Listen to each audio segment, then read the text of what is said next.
광교 성서당 12번째 요한복음 강의를 하겠습니다. 안녕하세요. 이제 15장 하겠습니다. 아까 이어서 구조를 먼저 보고 그 다음에 이제 구조를 안 다음에 한 기절 한 기절 쫓아가면서 하면은 빠릅니다. 첫째 이 15장에서는 자기 계시가 뭐냐 7번째 나와요. 나는 참 포도나무에 너희는 가지라.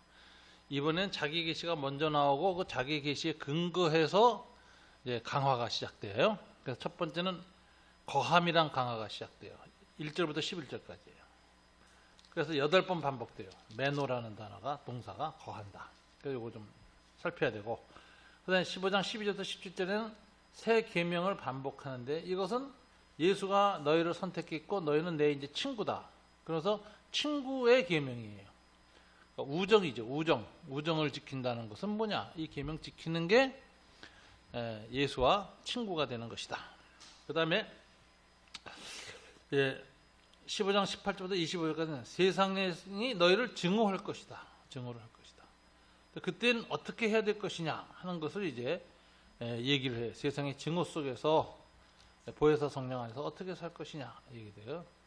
그 다음에 26절 27절 보혜사와 증인, 그 다음에 16장 1절부터 4절에서 이제 증인의 각오가 얘기되어지는데, 일단 16장에서 이제 또 넘어갈 텐데 앞에 이 부분을 가지고 이제 좀 하겠습니다.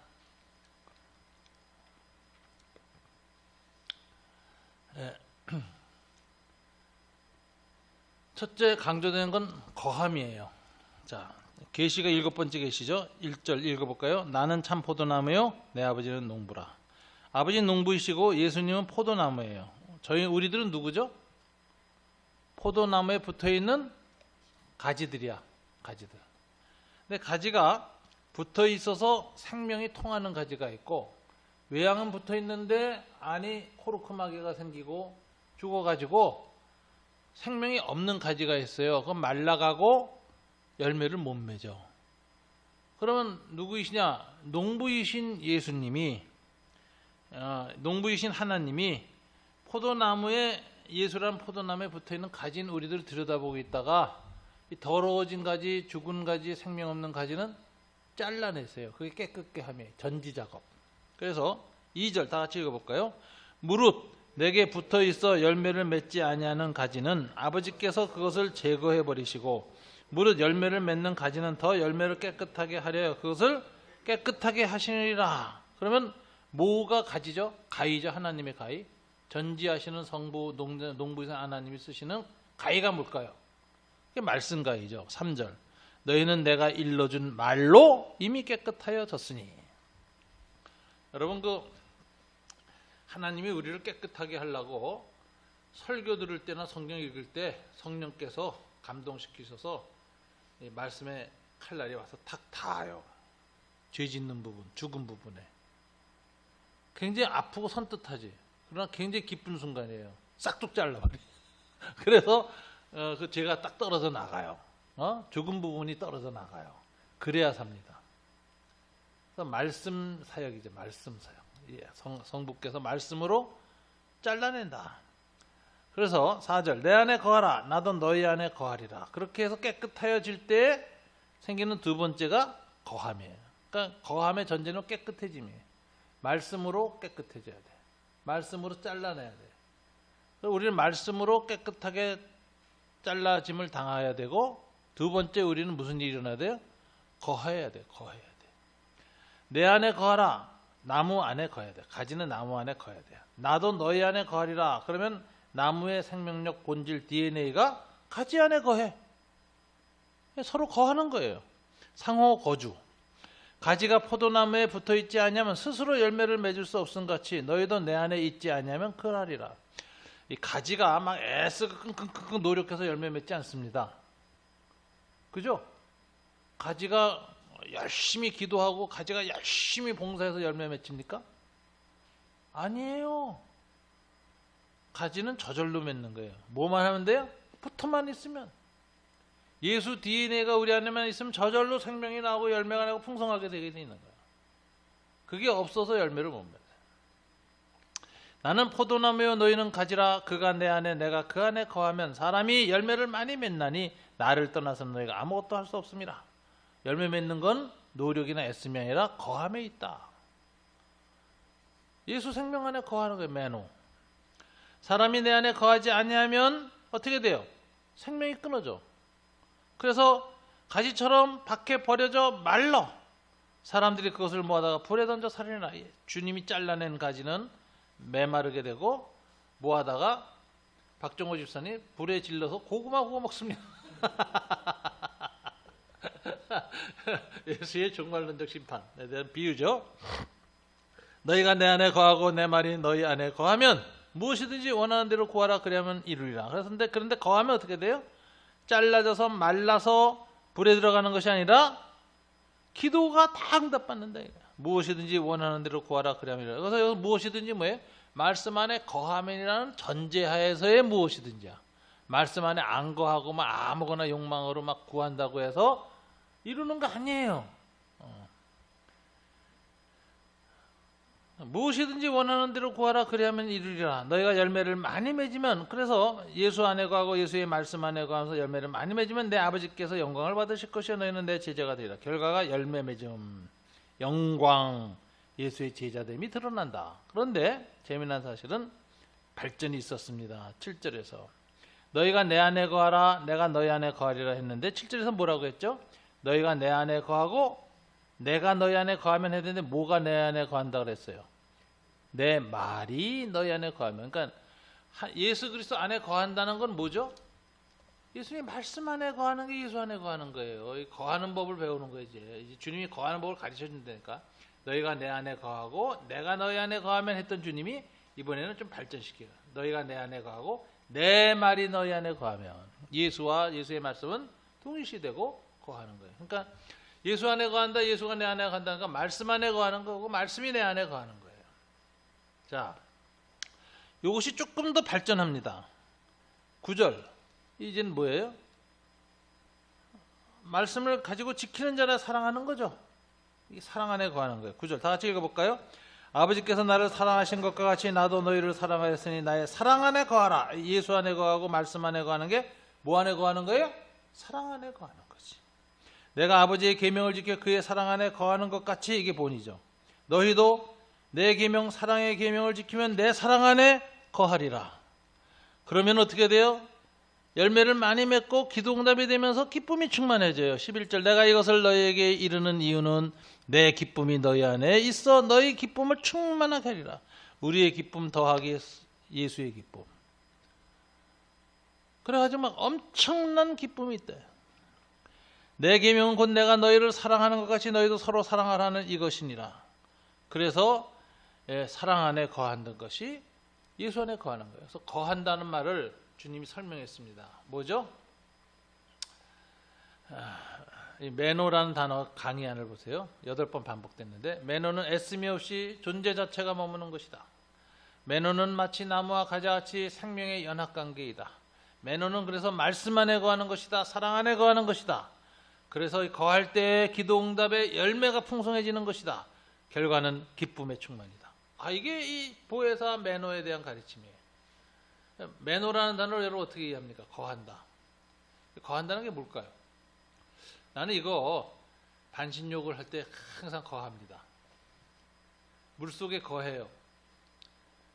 물속에 거하는데 내가 힘이 들어가면 물에 빠져 죽습니다. 가라앉아요. 힘을 딱 빼면은 물의 부력이 나를 쭉 떠올려요. 그게 거하는 거야. 수영을 잘하려면 먼저 뜨는 법부터 배워야 돼. 뜨는 법을 배워야 물속에서 논일 수 있다니까 거하는 거예요. 그러니까 말씀 안에서 내 자아의 생각을 다 내려놓고 자기를 비워. 그럼 떠요. 말씀의 힘이 내 인격을 떠받쳐. 내 무의식의 깊은 곳에서 하나님의 말씀이, 그 힘이 내 자아를 떠받쳐. 자아를 비우니까. 자기 부정 통해서 말씀 안에 거해요. 그럼 자유로워져요. 그런데 말씀 안에 거하지 않고 자기 자아를 비우지 않고 자기 자아를 충만하게 하면 죽어. 거하지를 못해요. 말씀에 짓눌려서 끙끙거리고 스트레스 받다 죽어요. 이 율법자들이 다 그렇게 되는 거예요. 율법주의가. 그러니까 우리는 말씀 안에 거한다는 거예요. 말씀 안에서 어떻게 돼요? 자아를 부정하고 내 삶의 무게를 다 말씀에 맡겨요. 물속에서 다 힘을 빼는 것처럼. 그럼 물의 부력이 나를 받쳐주면서 말씀의 능력이 나를 존재를 떠밀어 올려요. 그게 거하는 거예요. 그게 예수 안에 거하는 게 말씀 안에 거하는 거. 말씀 안에 거할 때 뭐 안에 거해요? 사랑 안에 거해요. 사랑의 부력이 꽉 차서 올라와요. 그럼 기도 응답이 다 돼요. 그러니까 너무 기뻐요. 물속에 빠져 죽는 놈은 하나도 기쁘지 않습니다. 물이. 이렇게 물 안에서 거할 때 기쁨이 충만한 거예요. 열매도 있고. 자, 이렇게 얘기해서 이 거함이라는 것을 설명했습니다. 그래서 12절부터 17절까지 세 계명을 반복합니다. 12절부터 17절 세 계명 반복이에요. 이제 다시. 그러니까 핵심이 항상 세 계명이죠. 예수의 제자도는. 그죠? 사랑의 계명이죠. 내 계명은 곧 내가 너희를 사랑하는 것 같이 너희도 서로 사랑하라 하는 이것이라. 디바인 러브. 신적 사랑. 예수 사랑을 따라 사랑하는 거예요. 그러니까 먼저 사랑해. 신적 사랑은 먼저 사랑해. 예수님이 먼저 죽었죠. 먼저 용서했죠. 먼저 용서하고 먼저 하는 게 신적 사랑은 먼저 사랑이에요. 부부 사이에 죄 지은 놈이 먼저 용서해야 돼요. 먼저 사랑하는 놈이 먼저 용서해야 돼요. 먼저 용서하는 게 사랑이야. 잘못한 사람이 먼저 용서를 안 구하니까 나는 용서할 수 없어. 이거는 사랑 아니에요. 사랑은 먼저 용서하는 거야. 그럼 용서받고 감동해서 죄를 고백하는 거야. 여보 나도 잘못했어.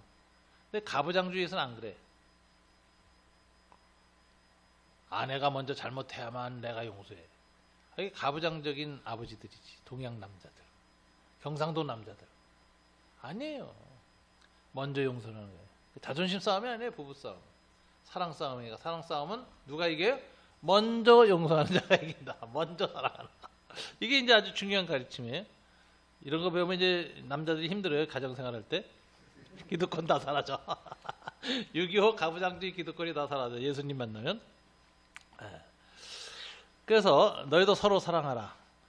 사람이 친구를 위해 자기 목숨을 버리면 이보다 더 큰 사랑이 없나니 너희는 내가 명하는 대로 행하면 곧 나의 친구라. 예수님이 친구로 삼아서 대신 죽으신 것처럼 너희가 서로 사랑하면 너희도 나의 친구다운 자격이 생기는 거예요. 예수의 친구는 서로 먼저 용서하고 사랑하는 거예요. 예? 서로 목숨도 친구를 위해서 주는 거예요. 이제부터는 너희를 종이라 하지 아니하리니 종은 주인이 하는 것을 알지 못함이라. 너희를 친구라 하였느니 내가 내 아버지께 들은 것을 다 너에게 알게 하리라. 종은 자율성이 없어. 시키는 대로만 해. 근데 친구는 뭐예요?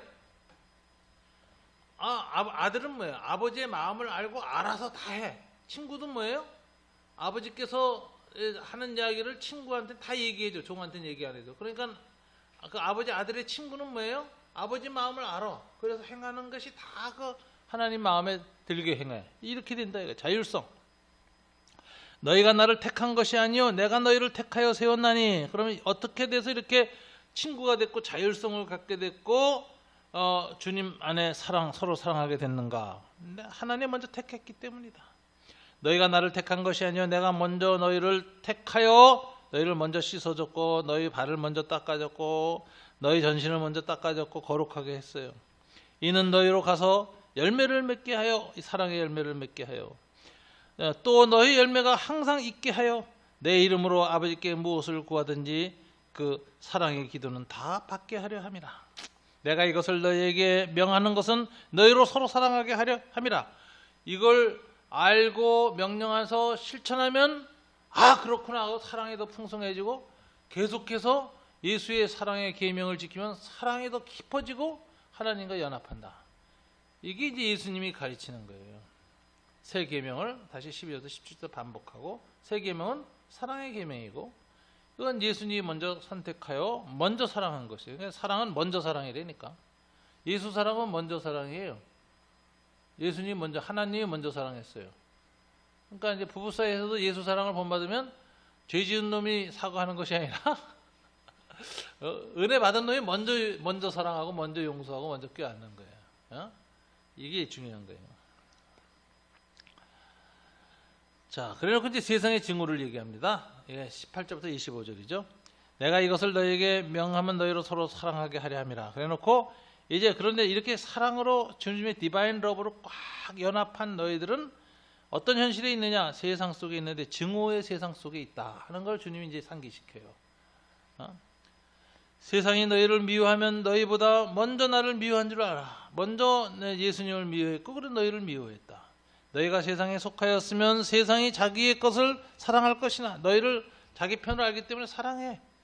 세상이 증오하지 않아. 그러나 너희는 세상에 속한 자가 아니요 도리어 내가 너희를 세상에서 데려왔기 때문에 택하였기 때문에 세상이 너를 미워해. 사탄은 빼앗긴 것에 대한 분노가 커요. 저 예수님에 의해서 빼앗긴 영혼에 대해서 분노가 커가지고 집중 공격한다. 주님의 사랑을 받는 자. 내가 너에게 종이 주인보다 크지 못한다 한 말을 기억하라.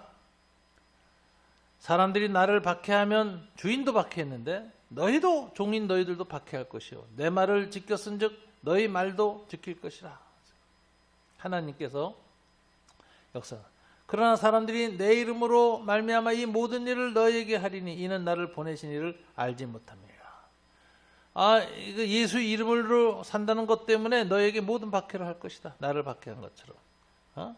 근데 그 이유는 뭐예요? 나를 보내신 이를 알지 못하기 때문에, 하나님을 알지 못하고 사랑을 알지 못하고 예수를 알지 못하기 때문에 세상에 속해서 그렇게 한다. 내가 와서 그들에게 말하지 아니하였더라면 죄가 없었으려니야. 그전에는 몰라서 그랬다고 핑계나 댈 수 있는데 이제는 예수님이 와서 이거 다 얘기했기 때문에 핑계도 못한다. 지금은 그 죄를 핑계할 수 없느니라. 교회에 와서 설교 들은 사람이나 하나님의 말씀에 전도를 받은 사람은 핑계를 못합니다. 나중에 이제 주님이 이런 분인지 몰랐어요. 그러면 핑계하지 마라. 네 친구 아무개가 대학교 다닐 때 네 옆에 앉아서 밤낮 전도하지 않았느냐. 그런데 네가 무시하고 안 듣고 무시하고 안 듣는 것은 이해 못해서 그러는데 아니야, 넌 욕심이 많아서 그랬어. 네 욕망이 너무 강해서 진리를 들으려는 마음이 없었어. 핑계할 수가 없어요. 나를 미워하는 자는 또 내 아버지를 미워하느냐. 나만 미워하는 것이 아니라 성부 하나님을 미워하는 것이다. 내가 아무도 못한 일을 그들 중에서 하지 아니하였더라면 그들에게 죄가 없었으려니와. 내가 기적과 이사를 표적을 행하지 않았다면 그들은 죄가 없었어요. 그러나 그걸 행했어도 안 믿었어. 지금은 그들이 나와 아버지를 보았고 또 미워하였도다. 하나님의 역사를 보고 예수님이 하나님의 아들이요 여호와이시라는 걸 이렇게 표적과 자기 계시를 통해서 I am 하고 얘기했는데도 안 믿었어. 그리고 미워했어. 그러나 이 모든 일은 이미 성경의 예언의 완성이다. 25절. 그러나 이는 그들의 율법에 기록된 바 그들이 이웃이 나를 미워했다 한 말씀을 응하게 하라. 이 사람은 존재론적으로 미워해. 무슨 윤리적 이유가 있어서가 아니라 그냥 싫은 거야. 본질이 다르기 때문에. 이거 주님이, 그래서 성령이 이런다. 내가 아버지께로부터 너희에게, 그러고서 이제 주님이 이렇게 세상과 제자들 사이에 증오의 세상에 직면해서 겪을 일을 얘기하신 주님이에요. 그래서 세상의 증오 15장 18절부터 25절에서 증오를 얘기하는데 예수의 선택 때문에 세상의 증오를 받는다. 예수가 제자들 먼저 증오를 받았기 때문에 이상하게 하지만 당연히 여겨라. 제자들은 예수의 이름 때문에 증오를 받는다. 이걸 얘기하고 증오하는 세상은 핑계대지 못하고 하나님께 정죄받을 것이다. 왜? 내가 이미 표적과 자기 계시를 7번씩이나 했기 때문에 핑계대지 못한다. 그래놓고 이제 제자들이 증오받는 세상에서 할 역할을 설명합니다. 그게 이제 26절부터 27절이에요. 26절. 내가 아버지께로부터 너희에게 보낼 보혜사. 이제 다시 보혜사가 나오죠. 보혜사, 곧 아버지께로부터 나오시는 진리의 성령. 여기 다시 이제 그 보혜사라는 역할을 얘기하면서 그 본질은 뭐라 그랬어요? 진리의 성령. 전공은 진리예요. 성령님이신데 이름은 보혜사고 역할은 보혜사고 본질은 진리야. 오실 때 그가 나를 증언하실 것이어서 증언이라는 법정적 용어를 씁니다. 자, 이젠 증오하는 세상의 한 법정에 서 있는, 증오의 법정에 서 있는 예수와 제자들 얘기를 하는 거예요. 자, 증오의 법정에서 예수가 무죄하다는 걸 증언하는 것이 제자들의 사도들의 운명입니다. 그죠? 부르심이죠. 증언을 해야 되는데 증언을 제자들이 혼자 마음대로 예수님의 무죄함을 아무리 떠들어봤자 세상을 이기지 못해. 세상의 마귀와 악한 세력이 얼마나 강교하고 똑똑한지 못 이겨. 다 한통속이야. 그런데 누가 와서 증언해요? 보혜사, 파라클레토스 변호사가, 하늘에서 변호사가 내려와. 변호사가 와서, 그런데 이 변호사는 왜? 진리가 전공이야. 진리의 성령이 오셔서 나를 증언할 것이요. 자, 여러분, 증인이 법정에서 어떤 사람이 무죄하다는 걸 증언할 때 지 마음대로 하다가는 오히려 뒤치기 당하고 오히려 더 유죄를 만듭니다. 어떻게 해야 되죠? 변호사하고 잘 궁합이 맞아야 돼. 변호사가 묻는 걸 잘 이해하고 묻는 의도를 알고 거기에 맞춰서 네 해야 진실이 들어가. 진리의 성령의 인도를 받아야 돼. 그래서 예수를 증언하는 세상 법정에서 변론의 주도성을 누가 갖고 있어요? 증인이 갖고 있지 않다. 누가 갖고 있어요? 성령이 갖고 계시다. 보혜사, 변호사인 그분. 따라서 증인 신문을 잘해야 돼. 그래서 우린 증언석에 서서 예수의 인도를 따라, 변호사의 인도를 따라, 그 지도에 맞춰서 그 논리에 따라 진리의 성령의 이끄심에 따라 증언해야 돼요. 증언. 근데 이 증언하는 사람은, 증인은, 그러니까 이제 변호사는 성령이시고 예수 변론 증언의 주도성은 변호사가 갖고 있고 우리는 그 변호사에게 수동적으로 증언하는 증인이에요. 증인석에 있어요. 증인석은 두 가지예요. 세상 사람이 볼 때 예수의 계명 안에 거하고 사랑 안에 거해서 순결해야 돼. 증인이 내가 그 현장을 봤다고 얘기를 했는데 전과 기록이 많고 사기 기록이 잔뜩 가 있다. 그러면 그 증인은 신뢰성이 없어서 재판장이 인정 못합니다. 세상 법정에. 배심원들이 안 믿어요. 그러니까 증인의 자격 첫째 순결. 사랑 안에 거하라, 말씀 안에 거하라, 성령 안에 거하라 이거죠. 순결함. 진실성. 두 번째 뭐죠? 변호사하고 소통이 잘 돼야 돼. 변호사의 인도를 잘 받아야 돼. 그래서 변호사의 의도대로 증인이 돼가면서 딱 예수의 무죄성을 입증하는데 쓰임받는 증인이 돼야 돼. 제멋대로 증언했다면 오히려 안 돼요. 그러니까 증인은 진실성. 두 번째 뭐예요? 변호사에 대한 신뢰와 믿음이 필요해요. 보혜사 성령님에 대해서. 그분의 음성을 듣고 그분의 지도를 받고 그분이 생각나게 하는 것, 그분이 가르쳐주는 걸 가지고 증언을 하라. 이게 이제 세상 법정에서 증인의 태도죠. 너희도 처음부터 나와 함께 있었으므로 증언해라. 증인의 자격은 뭐예요? 처음부터 나와 함께 있었음. 우리들이 예수의 증인이 되려면 뭐 해야 돼요? 예수님과 처음부터 함께 있어야 돼요. 적어도 신학 성경을 잘 알아야 돼. 공생의 3년. 적어도 성서학당에 예수는 누구인가 그거 다 들어야 돼. 3년간 예수의 행적을 머릿속에 들어와 있어야 증인이 되는 거예요. 이게 증인의 자격이에요. 증인의 자격이 진실성, 변호사를 믿는 믿음, 신뢰성. 세 번째 뭐예요? 현장성이지. 예수를 생생하게 알아야 돼. 그래야 주님이 증인으로서요. 그래야 변호사가 증인으로 소환해요. 그래야 변호사와 함께 세상 법정에서 승리하는 거예요. 예수를 드러내고 영광을 돌리는 거예요. 그래서 오늘 이 15장은 법정 이야기로 끝납니다. 장면이. 왜 그렇죠? 곧 예수님이 재판받으셔. 그리고 제자들은 증인으로 다 실패해. 베드로도 그렇고.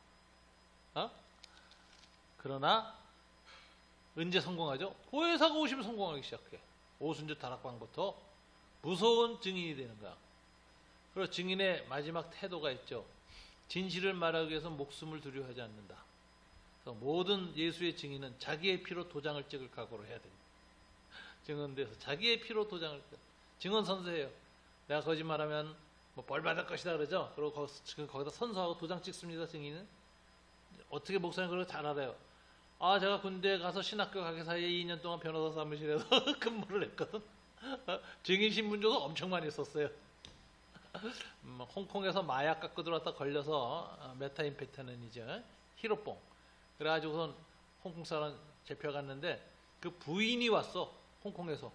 그래서 변호사가 돼서 그 부인하고 내가 법정에 다녔는데 부인이야, 천하미인이야, 중국 여자, 이렇게 이쁜 여자 처음 봐서 그때 이런 여자, 이렇게 이쁜 여자가 있네.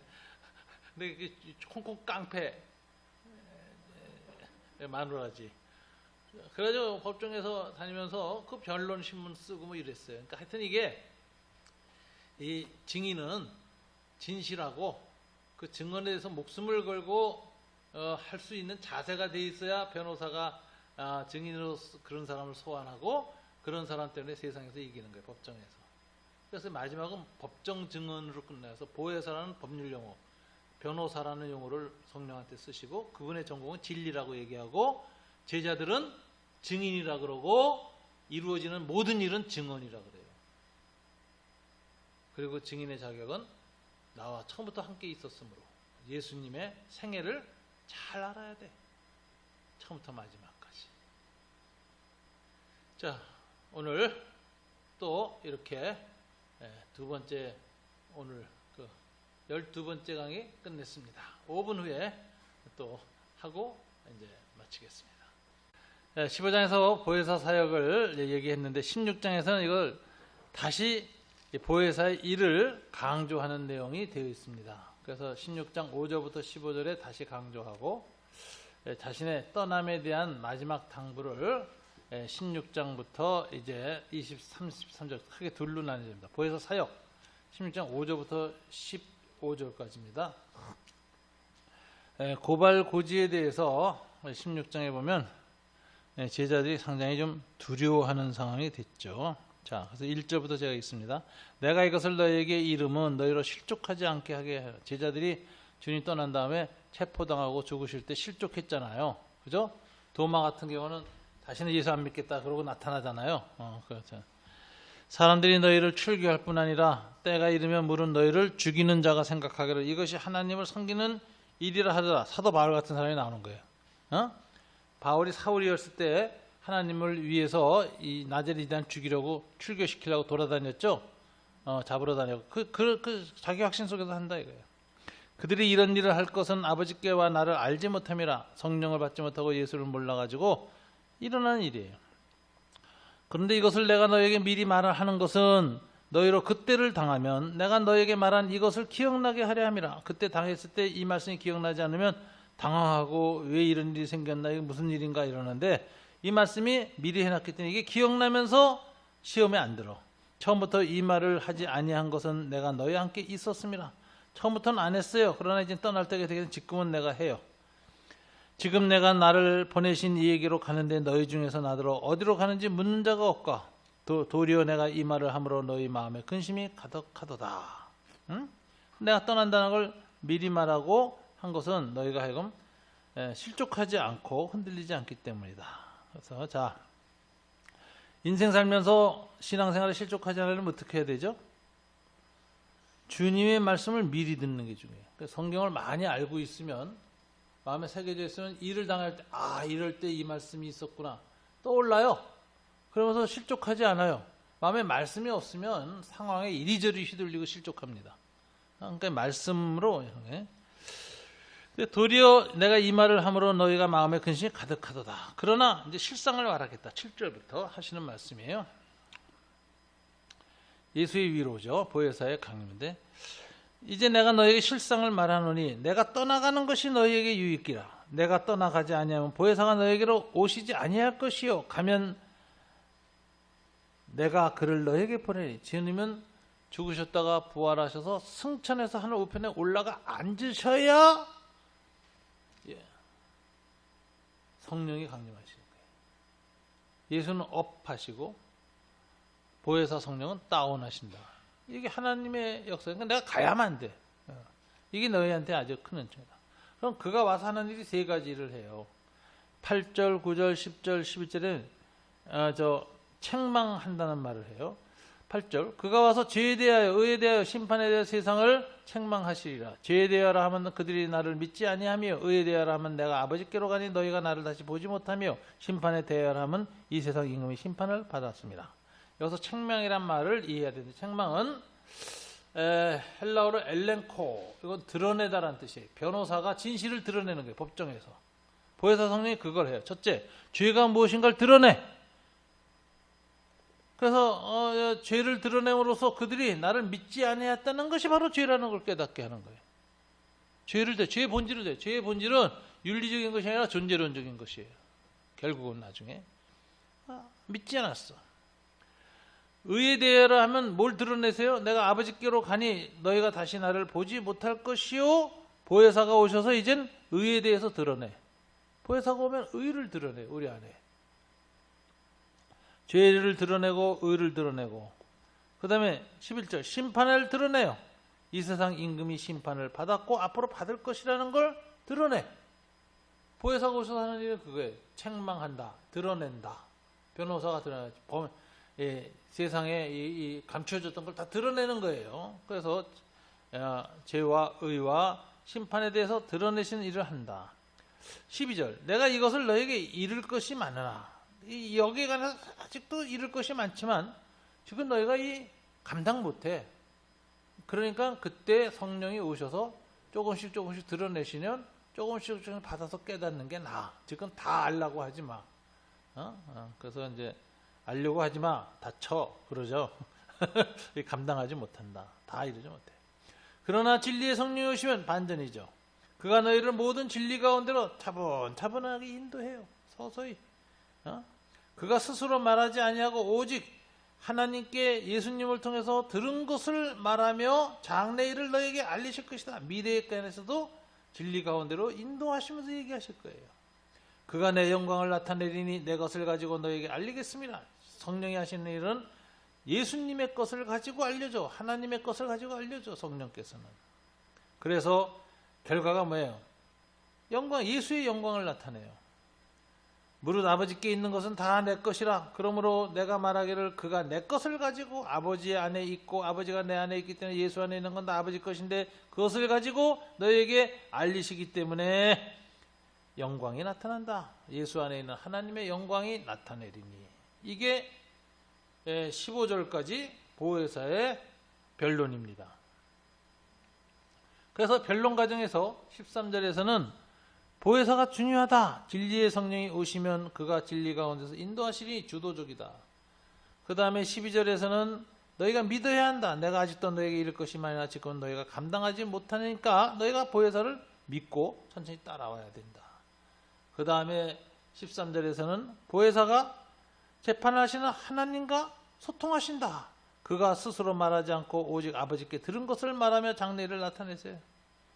14절 변호사의 변론 목적은 뭐예요? 들은 것 예수의 것을 가지고 얘기함으로써 누구를 나타내? 예수의 영광을 나타내는 게 보혜사의 변론 목적이다.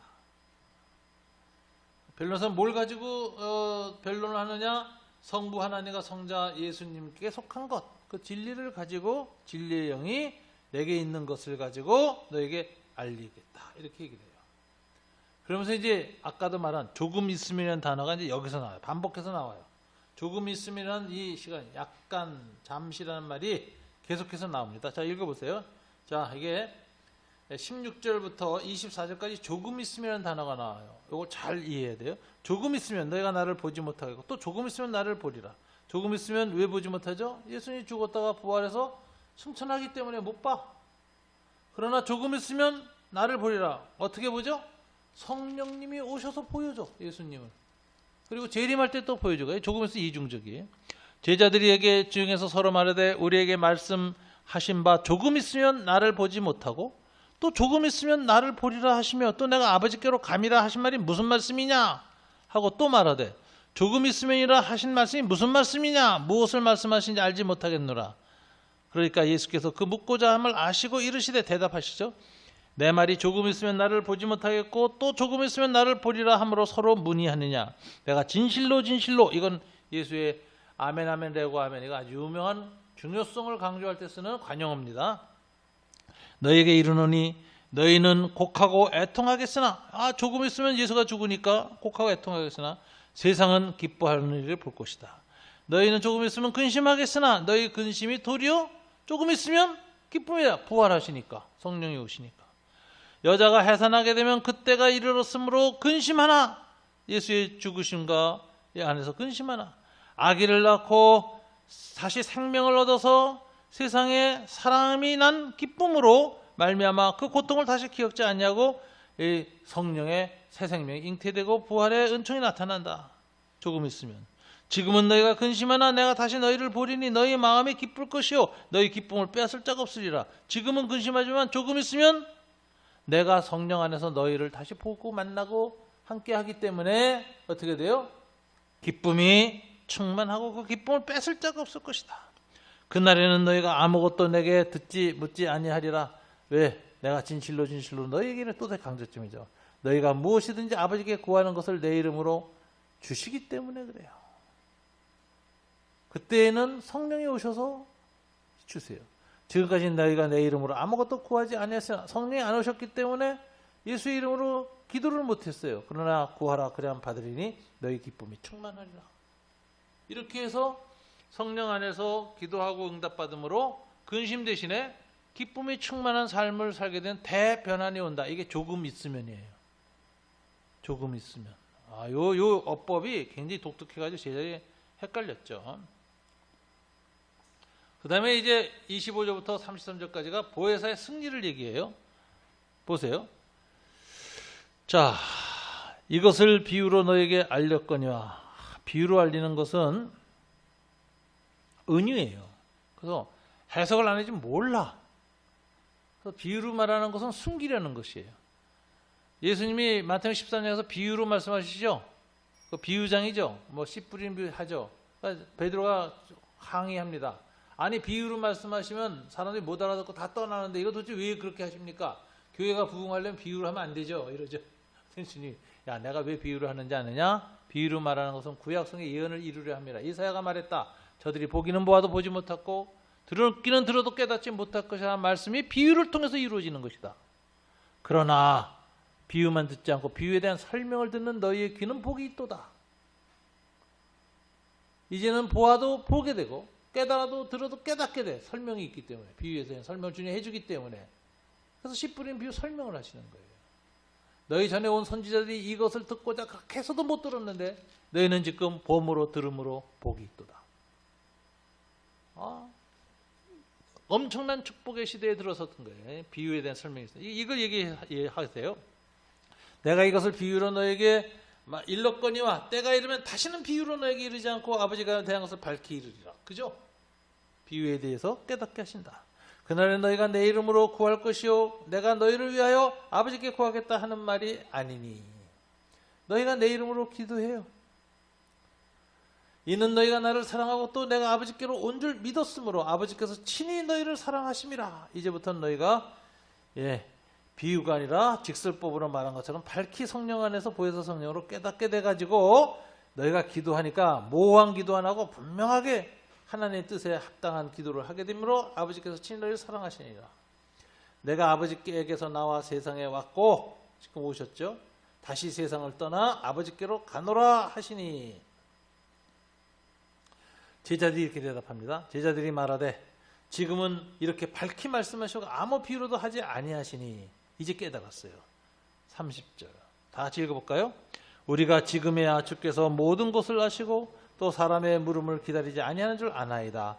이로써 하나님께로 나오심을 우리가 믿사옵나이다. 드디어 졸업 학점 땄어요. 제자 훈련 끝. 이제 시험 붙었어. 졸업시험에 드디어 깨달았어요.